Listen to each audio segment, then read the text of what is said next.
Okay, real quickly, we're going to improve on the result class. And what we want to do is be able to pass messages and things into here. So for error, I want to be able to pass in an array of errors. So what I'll just do is I'll just say message for now. And with success, I want to have a message. Okay. So if we open our event and go to create to do, you see we have our result here. What I want to do is just type in test and error so that you can do it with me while we test out what happens. Okay. So I'll just duplicate this line and I'm going to console log message and message, and out of curiosity we'll see what happens. Refresh the page and create and go to our console and it says error. Okay, and if we go back, okay, I see it's just calling both of those. So let's try this. If type of message equals undefined console.log error. Let's see what this warning says. Oh, equals. So I'll refresh, create, and that did not get called because we are passing a string in here. So if there's no string, hopefully that calls. So create, there we go. That says undefined, but that does not look correct. So let's go back to result. I'll say undefined like that. So I'll refresh, create, and undefined. Good. And the reason we did this is so that if they have a undefined item, it'll do something different. So here we can go ahead and copy this for the message as well and get rid of that and that. So what we want to do is probably write this to the DOM. So we'll go to our views, our dashboard, and how about our header? Okay, and I'll scroll down a little ways. And let's try it in the wrapper. We're going to make an alert from the Twitter bootstrap. So I'll say div class equals alert and alert dash, well, they have an error. Okay.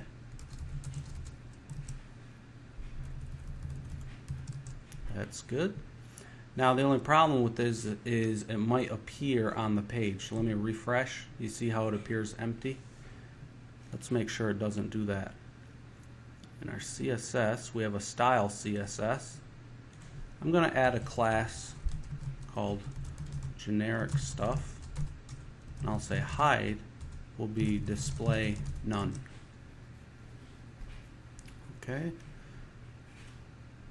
And in the header view, I'll just add the class hide. Okay. So if I refresh the page, there it is.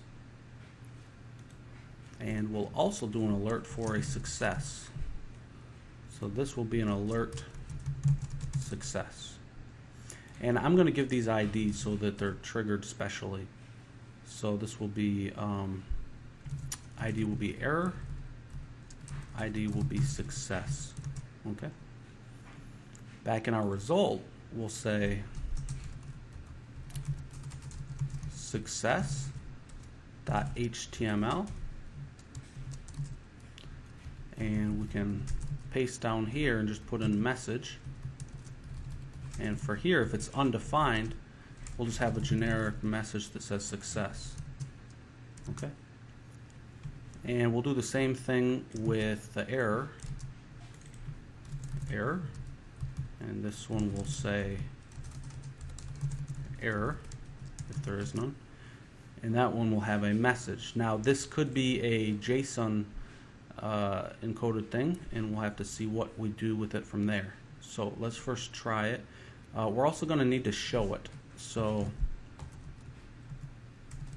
error.show. Well, we could just attach. How about dot fade in? Make it a little interesting. Dot fade in. Okay. and refresh, create, error. Cool. Now to pass data into this error, it'll be pretty easy. We just go to our event, and here it was o.error from our last video. And let's see what happens. Create, and according to our response, we have things in an array.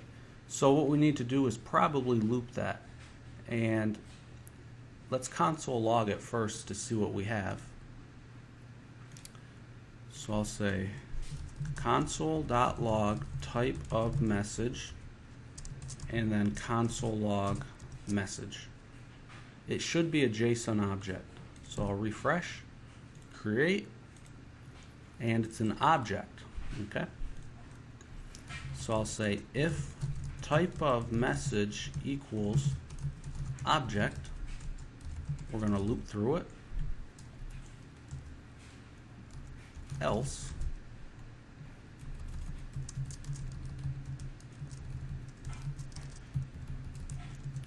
okay. Now we're repeating this a whole bunch and it's kind of ridiculous, so I'm just going to call this var dom equals error. So dom.html, dom.html, and we also want to fade in that top one here. There we go. And to loop this, let's try this. For var key in message, console log key, console log message key. Okay, and we'll see what we get. Refresh, create, there we go. And it looks like we only need the message. So there could be more than one error in many instances. I'm going to put these on separate lines, a little easier to read. We want to build up this message, so I'll say var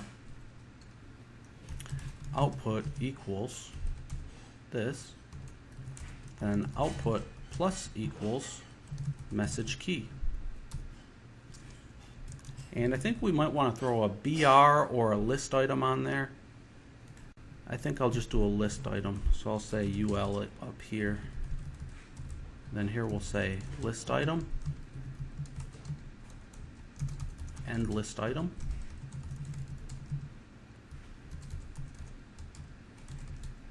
And for our HTML, we're going to output output instead. So that was a little crazy, huh? So let's refresh, create. It says the content field is required. Oops, sorry about that. So if I zoom in here, it looks like I have what I need. And now we have a better creation class. Now for success, we pretty much don't want to have an object to loop through, so we're not going to do that. I will do the same thing here. I'll say var dom equals success, and I'll say dom fade in and dom.html. Now there's one last thing we're going to want to do. Since this is Ajax driven, those messages will never disappear. So let's set a timeout.